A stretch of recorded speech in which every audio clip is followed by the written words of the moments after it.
السلام علیکم ناظرین، آپ دیکھ رہے ہیں اے بی نیوز اور میں ہوں آپ کے میزبان محمد ارسلان۔ اور آج کے اسپیشل نیوز میں ہم آپ کے لیے لے کر آئے ہیں 5 ملکی اور بین الاقوامی حالات حاضرہ کی اہم ترین خبریں۔ آج کی نیوز میں ہم بات کریں گے بلوچستان حکومت کی بڑی کامیابی، یوم آزادی پر دہشت گردی کا منصوبہ ناکام، واشنگٹن میں عالمی امن مذاکرات، روس، یوکرین اور امریکہ کے درمیان اہم پیش رفت، بھارت اور چین کے تعلقات پر نئی پیش رفت، سرحدی تنازع اور مودی کا متوقع دورہ، خیبر پختونخوا میں تباہ کن سیلاب، 325 جانیں ضائع، حکومت کے بڑے فیصلے، اور آخر میں کرکٹ کی دنیا سے سب سے بڑی خبر، ایشیا کپ 2025 میں پاکستان بابر کے بغیر میدان میں۔ ناظرین، بلوچستان برسوں سے دہشت گردی اور شدت پسندی کا شکار رہا ہے، خصوصاً کل عدم بلوچ لبریشن آرمی یعنی BLA نے مختلف ادوار میں سیکورٹی فورسز اور عوام پر خوفناک حملے کیے۔ نومبر 2025 میں کوٹا ریلوے اسٹیشن پر ہونے والے دھماکہ یادگار ہے، جس میں 32 افراد جاں بحق اور 50 سے زائد زخمی ہوئے تھے۔ وزیر اعلیٰ بلوچستان سرفراز بگٹی نے پریس کانفرنس کرتے ہوئے انکشاف کیا کہ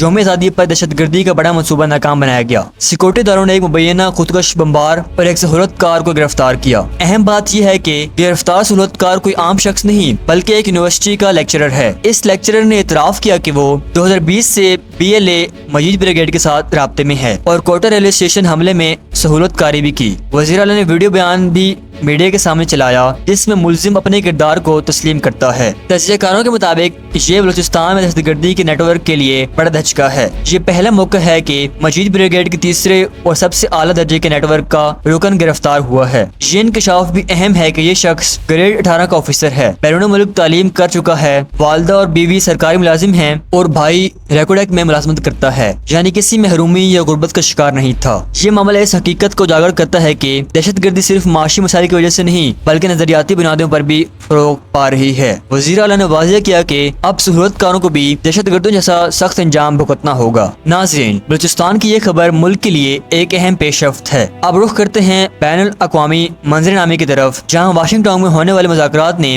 دنیا بھر کی توجہ حاصل کر لی ہے۔ روس اور یوکرین کے درمیان جنگ 2022 سے جاری ہے۔ اس جنگ نے یورپ کی سلامتی اور عالمی معیشت کو ہلا کر رکھ دیا ہے۔ ابھی تک ہزاروں جانیں ضائع ہو چکی ہیں اور لاکھوں افراد بے گھر ہو چکے ہیں۔ امریکی صدر ڈونلڈ ٹرمپ نے واشنگٹن میں یوکرین کے صدر زیلنسکی اور یورپی رہنماؤں سے ملاقات کی۔ ٹرمپ نے کہا کہ جنگ کا خاتمہ صرف اسی وقت ممکن ہے جب یوکرین روس کی کچھ شرائط مان لے۔ ان شرائط میں کریمیا پر دعویٰ واپس لینا اور نیٹو میں شمولیت سے دستبرداری شامل ہے۔ زیلنسکی نے تاہم اپنے موقف پر ڈٹے رہتے ہوئے کہا کہ یوکرین اپنی خود مختاری پر کوئی سمجھوتہ نہیں کرے گا۔ بین الاقوامی تجزیہ کاروں کے مطابق یہ ملاقات امن کے لیے اہم قدم ہے، لیکن روس کی سخت شرائط مذاکرات کے راستے میں بڑی رکاوٹ ہیں۔ اگر یہ مذاکرات کامیاب ہو جاتے ہیں تو یورپ میں توانائی کے بحران میں کمی اور عالمی معیشت میں استحکام آ سکتا ہے، لیکن ناکامی کی صورت میں جنگ مزید طویل ہو سکتی ہے۔ اب بڑھتے ہیں جنوبی ایشیا کی طرف، جہاں بھارت اور چین کے تعلقات میں ایک نئی پیش رفت سامنے آئی ہے۔ جون 2020 میں لداخ کے علاقے میں بھارتی اور چینی فوجوں کے درمیان جھڑپ ہوئی تھی جس میں درجنوں فوجی ہلاک ہوئے تھے۔ اس کے بعد دونوں ممالک کے تعلقات کشیدہ رہے اور تجارت میں بھی رکاوٹ آئی۔ بھارتی وزیر خارجہ جے شنکر نے نئی دہلی میں چینی وزیر خارجہ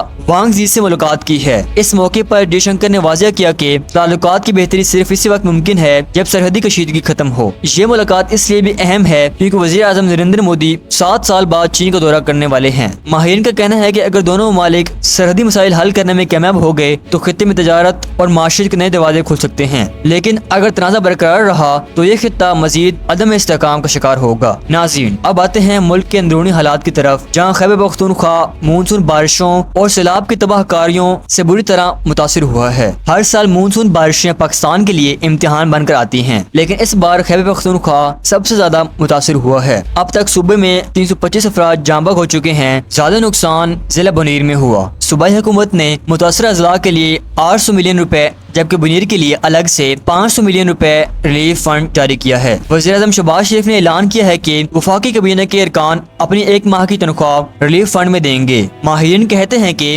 یہ سانحہ ماحولیاتی تبدیلی اور ناقص منصوبہ بندی کا نتیجہ ہے۔ صرف ریلیف کافی نہیں، مستقبل کے لیے ڈیمز، بہترین ڈرینیج سسٹم اور پیشگی وارننگ کا نظام لازمی ہے۔ اور اب بڑھتے ہیں کھیلوں کی دنیا کی سب سے بڑی خبر کی طرف۔ کرکٹ کے مداحوں کے لیے ایک دھماکہ خیز اعلان سامنے آیا ہے۔